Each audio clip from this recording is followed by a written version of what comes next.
Hello and welcome to problem 3.6 where we consider the Weibull mortality law. So here we are told that this law is characterized by this intensity here, and we're asked to show that this intensity leads to a distribution function that looks like this. And then they say, well, show that this intensity is increasing for certain values of beta, decreasing for certain values of beta, and that the Weibull law is equal to the exponential law in the case that beta is equal to 1. And then calculate the conditional survival probability.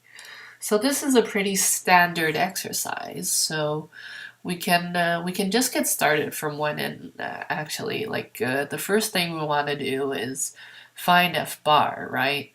And we want to find this survival probability based on the mortality. And one thing that we know both from chapter 2 on hazard rates, and I think also from page 25 in chapter 3, is that we may write the survival probability as the exponential of minus the integral from 0 to t of mu of s ds. That looks pretty right.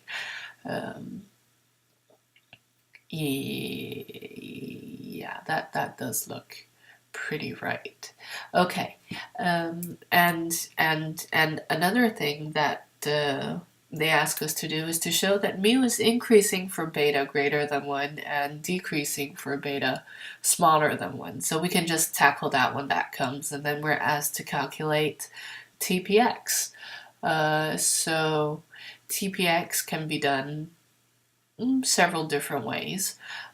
So one thing that we know is that TPX, so I'll just write this as part 3, TPX is given by a ratio of the survival functions in respectively t plus x and divided by, well, the condition that we survive past age x. So we may use this, or we may also use the fact that also from page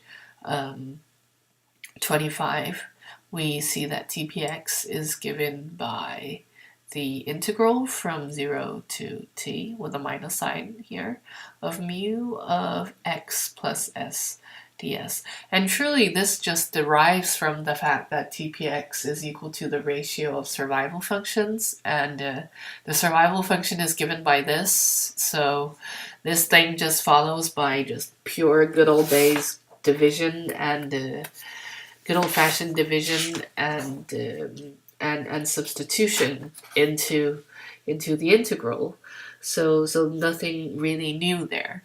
The thing that is new here in this exercise, though, just before we go on to the actual solution, that I want to talk to you guys a little bit about is it's kind of good to recognize these words, like we remember the exponential law from earlier that just had constant intensity, where we spoke a little bit about how that affects the mean excess life.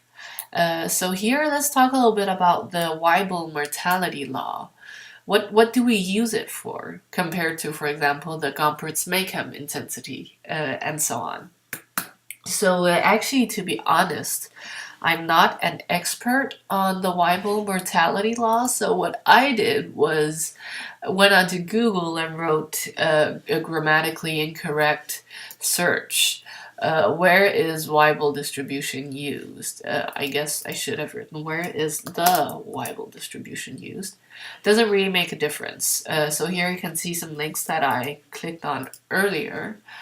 And on Minitab blog, this person says, well, the Weibull distribution is always welcome. Blah, blah. In college, had a friend who could go anywhere and fit right in. So the Weibull distribution kind of seems like the cool kid in the class.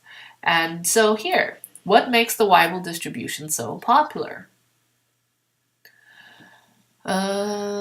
So here's more attempts from the authors. from the author to be funny. But the main point that we should take from this is people like incorporating the Weibull distribution into their data analysis because it is flexible enough to model a variety of data sets. So it's flexible. And just how flexible it is, well, they say right skewed data, Weibull can model that. Left skewed data, it's cool with Weibull. Symmetric is also cool with Weibull. And let's just take a look at how the Weibull density curve can change its shape. So I guess that what they've plotted on this page, for anything to make sense, is they have plotted the Weibull density. And if you look at the Weibull density with a shape less than 1, that is, with the shape less than 1, that's the case where beta is less than 1, then we can actually see that it looks something like this. And when the shape is equal to 1, we get a density that is equal to the density of the exponential distribution. And as soon as this shape goes around 1 to 2, it starts doing this thing here, and then it starts moving and moving. The hump is moving towards the right, and now we've got a right skew distribution.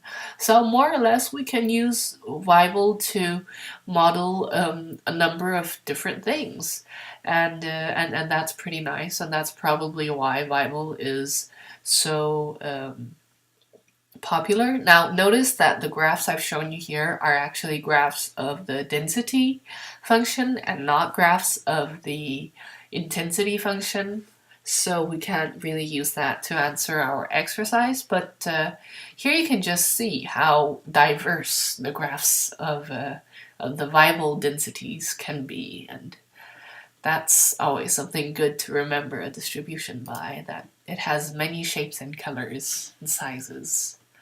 So see you in the next video where we will be talking about the solution of this exercise.